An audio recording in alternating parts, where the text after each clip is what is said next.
Hey everybody, what's going on? I'm Joel Selentine. I'm the founder of KarmaJack Digital Marketing.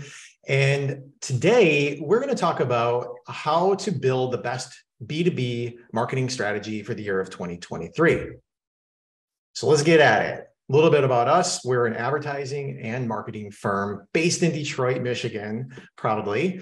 And we work with B2B clients ranging from $5 million a year exceeding $20 billion a year. So what we've done is we've taken this collaboration of all the different clients that we work with and said, what are the best practices? What are the best methods for the year of 23? And how do we help other businesses connect with each other in a much more meaningful way? And so that's really what we're going to be talking about today. So starting with market trends and consumer behavior, then we're going to move into websites and getting found on Google, how to build a pipeline, staying top of mind, and then wrapping it all together in a nice little bow so you have a clear plan and path to have a successful year of 2023 and beyond. Today, our presenters are myself. We also have Sean Murray, who's our senior strategist. This guy works with many of our clients and works on building custom strategies specifically for their needs, which is really our goal as an organization. Not everybody is cookie cutter. As a matter of fact, no one is cookie cutter. And we believe every business has their own identity. And so Sean does a magical job of working with our clients and building out these strategies to get them the most success. And we have John O'Deener, who is our creative director at KarmaJack. Jono has this brilliant mind of connecting our client voices with the ideal message to get found in all the different places like Google or social media and so on. So we're excited and let's get on it. Starting with statistics, like the most boring thing possible or the most exciting thing, depending on how you want to look at it. Did you know in 2012, this is only 10 years ago, 2012, baby boomers were by far the powerhouse of the labor force in the United States. Then right next to that was Gen Xers. So Gen X and baby boomers took the absolute lion's share of all of the US labor force, especially when it came to decision making. So just 10 years ago. And 5 years later, millennials, believe it or not, started to take over most of the workforce as things went on. You can see this in the year of 2021. Millennials now are the biggest labor force, with Gen X number 2 and baby boomers. Many have retired or they're working towards retirement. And so you're left with a massive divide in how communication trends work, right? So baby boomers, they communicate in a different way. They didn't grow up with technology like the millennials did. Things like email didn't exist when they were entering the workforce. However, when millennials entered the workforce, there are things like social media and websites and apps and so on and so forth, text messaging and a variety of different other ways of connecting and communicating. So they grew up with information literally at their fingertips when Gen X and baby boomers had to go to places like the library. It's a huge difference in how people communicate, methods, and so on. And that's a massive change in the workplace in just a 5-year period, certainly a 10-year period.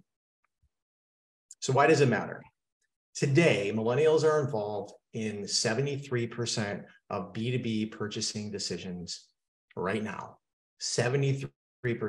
Many are making the decisions, and if not making the decisions, they're doing a lot of the research. They're presenting the best companies in the buying process. And that is a huge thing for everybody to understand.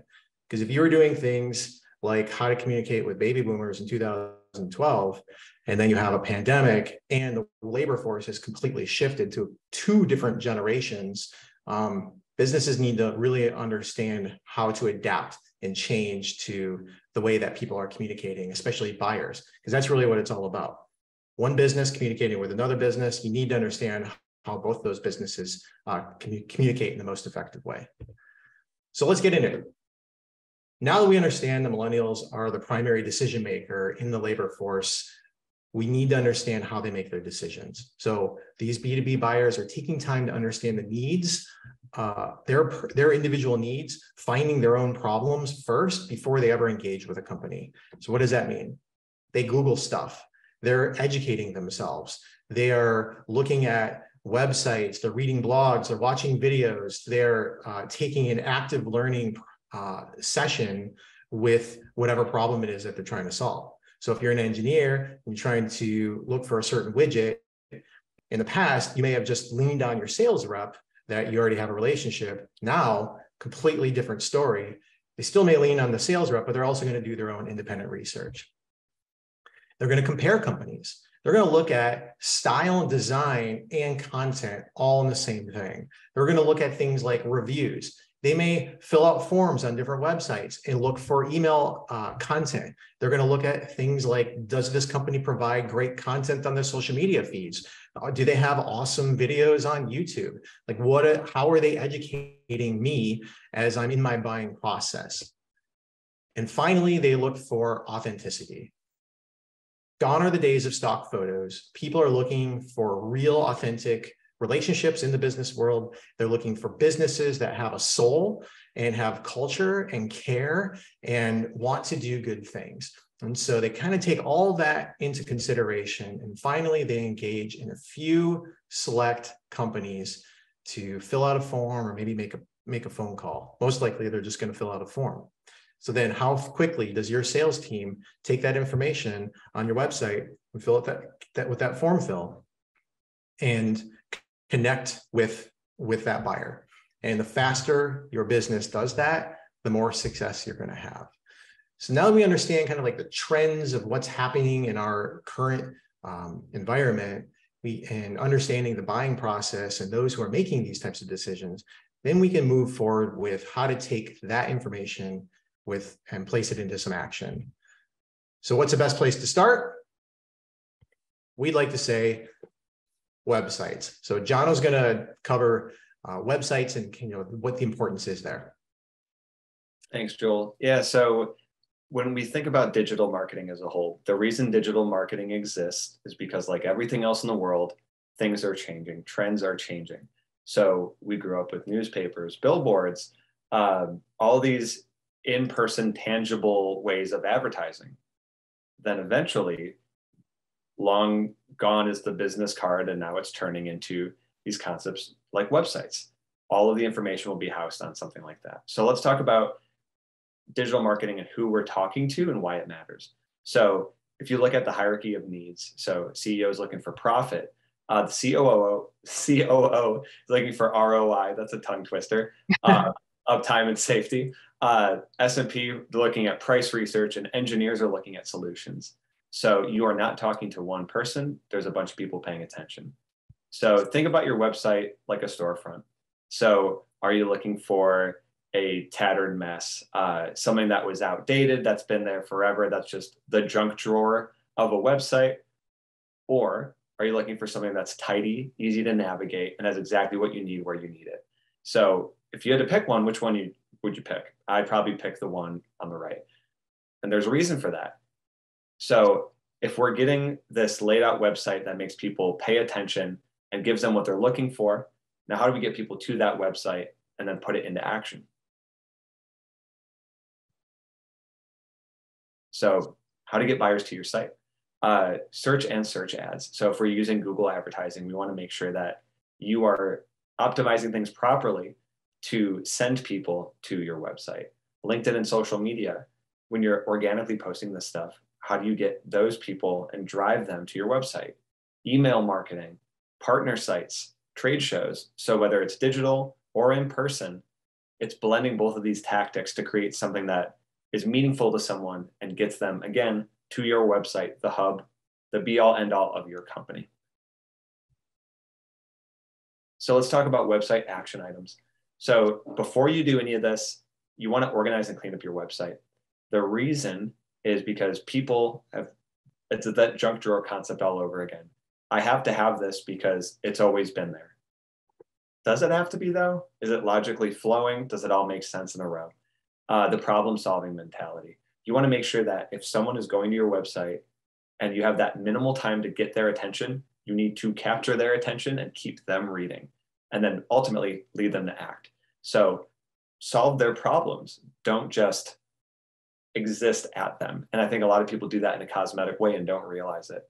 And then provide info in meaningful ways. So if you're speaking to someone in particular, you need to speak to them in a way that's meaningful to them. If you're just saying things at someone, if you're giving them we always call it a wall of text, or it feels like homework, or it's whatever, that doesn't necessarily translate to everyone. Everyone reacts to things in different ways. And with millennials taking over this job for us and making sure that we have to communicate to them in a specific way, let's make sure we're doing that with intention as we're going on. So we want to talk about search and getting found. You're going to hear get found on Google, get found on Google. You're going to hear that all the time. And there's a reason for that. So let's dive in. So if we're talking about solutions and these things that people are searching for in particular, right? So you talk about a problem on your website. How do you solve that problem? That's a solution. So what human beings are actually typing in, they're not typing like robots. They're typing what human beings would want to search. If I'm walking quickly, Googling something, if I'm at my desk doing research, etc. So some examples would be best widget X for manufacturers, supplier for widget X, widget X with dimensions of blank. These are questions that people have looking for a solution to that problem. So we want to talk about organic search and the importance of it and why it works. So for example, environmental remediation, mobile water treatment services. That's a keyword. That's a thing people search with intention and they're looking for a specific thing. So one of our clients, Global Treatment Solutions, they are showing up top as the organic ranking, which is awesome, right? So how do I get found on Google? You have to do things the right way. Now you look on the right side of the screen. So people will see this, they're Googling a restaurant. What are the reviews of that restaurant? What's going on? This is called Google My Business. Think of it as like a mini social media. This houses everything from your hours, your location, photos. So people will have that brand recognition of what you're actually doing versus, oh, this is a stock photo and this person doesn't really exist. But most importantly, again, the reviews. How can I tell people that my company is good? How can I tell people that I have value and provide value to them? So by having a top organic ranking, now you see the Google My Business, now you see the good reviews, and then that just creates that machine. But how Google search ads exist, it's a different beast altogether. So a lot of people, they'll see the top ranking and they think it's organic, but if you look closely, there's this little bold word that says ad. Believe it or not, that's an ad. That's why it's there. So there's a way of using Google Ads and using SEO and using these other tactics to make sure that your company ranks higher. The higher you rank on Google, the less work someone has to do to find you, and then they act on that. So if I'm Googling something, I'm going to go, I see DEXA scan equipment. I'm going to just do that. Cool, right?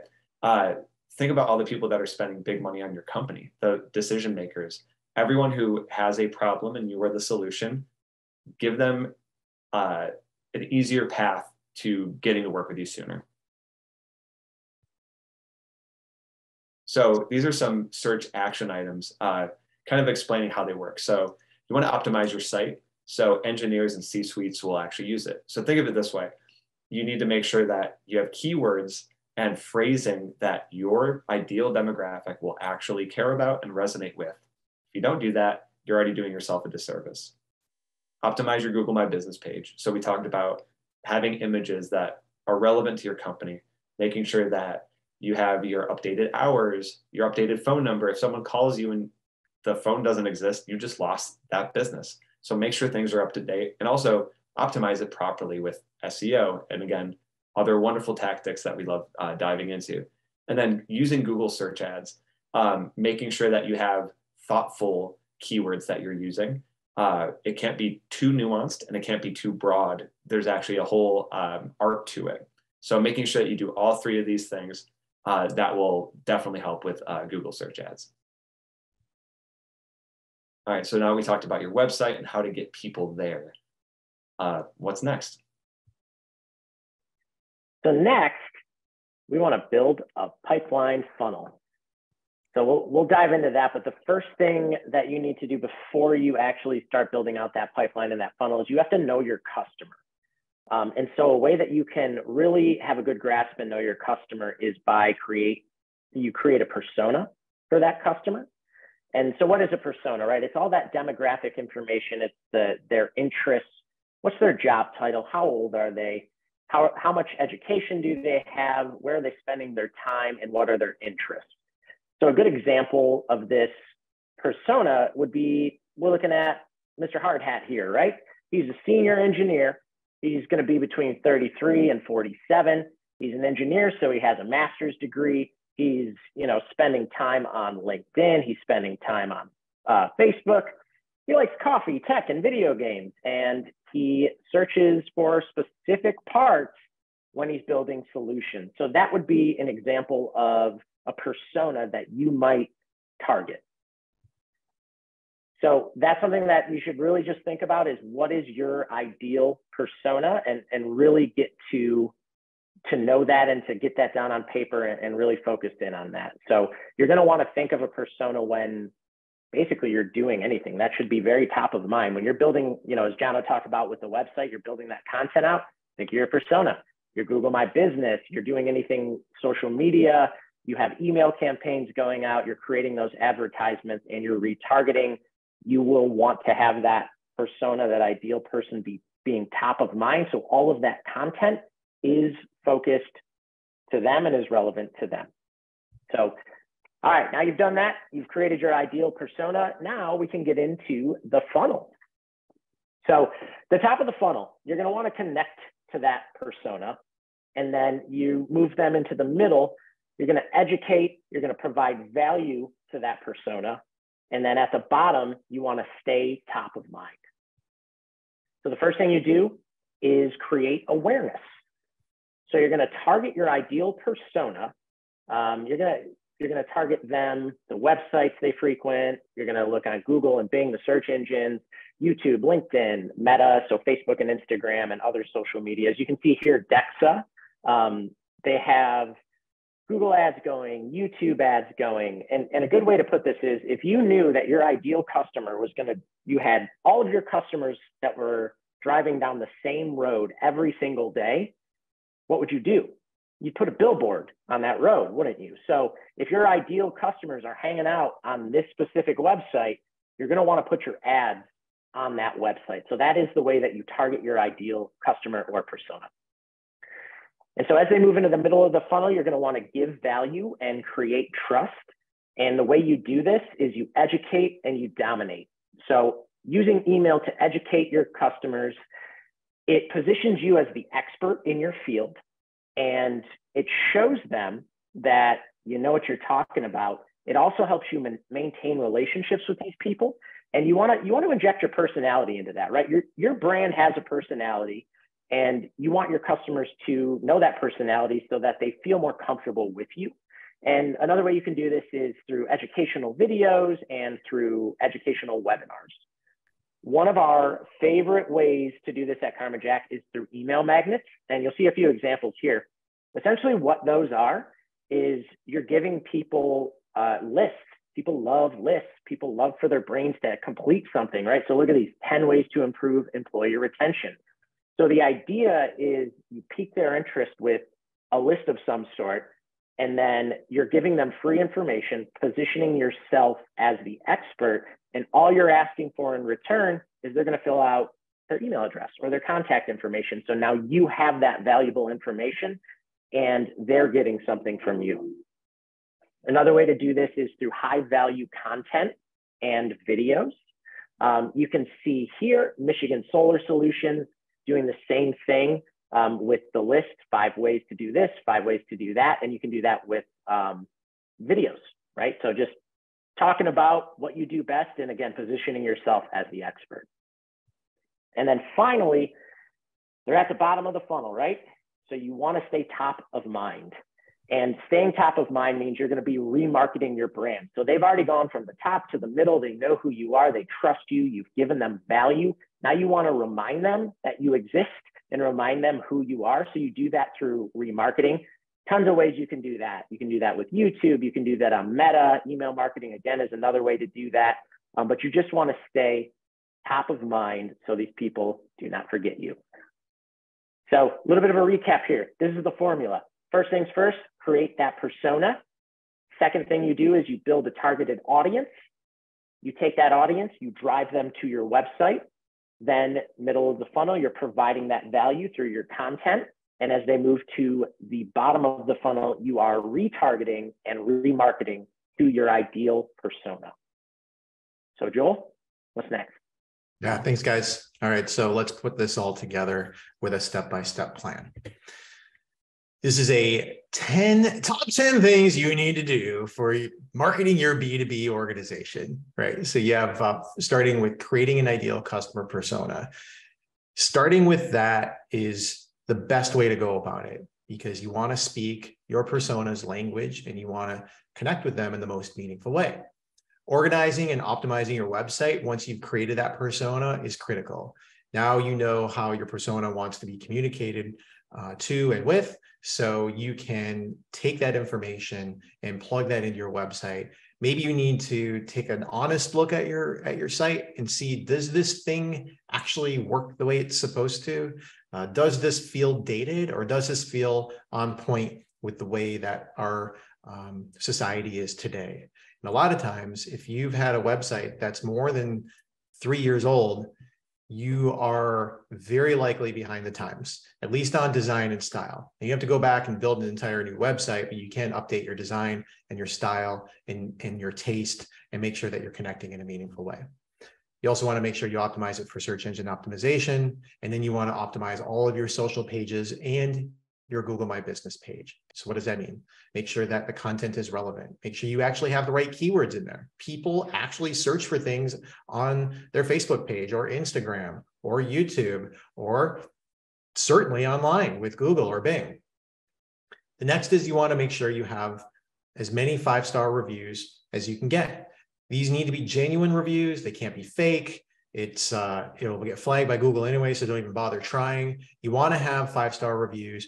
4-star reviews are great as well, because the goal is you want to build consumer confidence. And the more great reviews you have that show meaningful things within that, gives you the opportunity to showcase what your company is actually very good at. Number 6 is going to be advertise where your personas spend their time. Nearly everybody is on some form of online thing, whether it's Googling something on their phone, social media, YouTube, etc. And it's very important for you to understand where your personas are, your ideal customers, where those people are, and then how do you connect with those folks. The best way to do it is by creating helpful content. Nobody wants to be sold things. People like to make their own decisions. They like to read. They like to study. They like to collect information. And then when your brand is the brand that teaches other people, that provides a lot of trust and confidence. Wrap that in with a nice looking website, some good social stuff, and a lot of 5-star reviews. You got yourself a great situation. So now these people, they show up on your website. Maybe they fill out a form. Maybe they've filled out an email magnet, one of the things that Sean was talking about. And so now you can start emailing them great content. You don't slam them with sales stuff. You slam them with great content that's meaningful to them. Then now you can start remarketing to them. They visited your site. Maybe they've downloaded a thing, or maybe they filled out a form. Now it's time for you to stay top of mind. How does your brand stay relevant in the space? And we know that the buying decision, especially for B2B, can be as little as a month or 2, but oftentimes it could be a 6-month, 1 year, 18-month type of engagement. So you don't want your potential buyer to forget who you are. So you have to stay top of mind. So the best way to do that is remarketing and retargeting to those individuals. You're not retargeting the world. You're only retargeting the people who've been to your website or have engaged in something that you produced. And finally, you want to analyze and you want to refine. If you just stay stagnant, it's not going to be a good thing. So you want to look at the data. You want to analyze things on a monthly and quarterly basis. Make sure that things are staying on track. Make sure that your design, your taste is still on par. Make sure that your content is up to date. And when you do all that, that's when you have a wonderful situation, a well-rounded strategy that you can follow for the year of 2023, and that continues to push you forward into the years ahead. So let's see it live. Right now, if you go ahead and you scan this QR code, it's going to take you to our page, and you can actually download today's presentation. If you'd like, you can fill out a form on CarmaJack. You can actually talk directly with Sean, who's our senior strategist, and he can guide you with a complimentary consultation about how to build the right type of strategy for your business. We have a zero sales approach within our organization. Our goal is to give freely. We want to work with people who want to work with us, and that's it. And we love to give that information out. So we'd be happy to share some time and some ideas with you and get a better understanding of what it is that your goals are and what's the best way to connect with your ideal personas. Then finally, once you fill that form out, you're going to see us in a variety of different places. This is exactly like practice what you preach kind of stuff. You'll see really great, helpful emails. You're going to see us probably on YouTube. If you're on there, you'll probably get hit with an ad and watch some of our goofy videos. You'll see us on your social media feeds, and most likely you're going to see us on some of your favorite sites. And that's the goal. We're going to stay top of mind for a while, and then eventually, hey, we'll peace out. So I'd like to thank everybody for your time today. And we've really enjoyed kind of covering this content and sharing with you the best ways to market your business for B2B in the year of 2023. We wish you the best of luck. Thanks. Have a great day.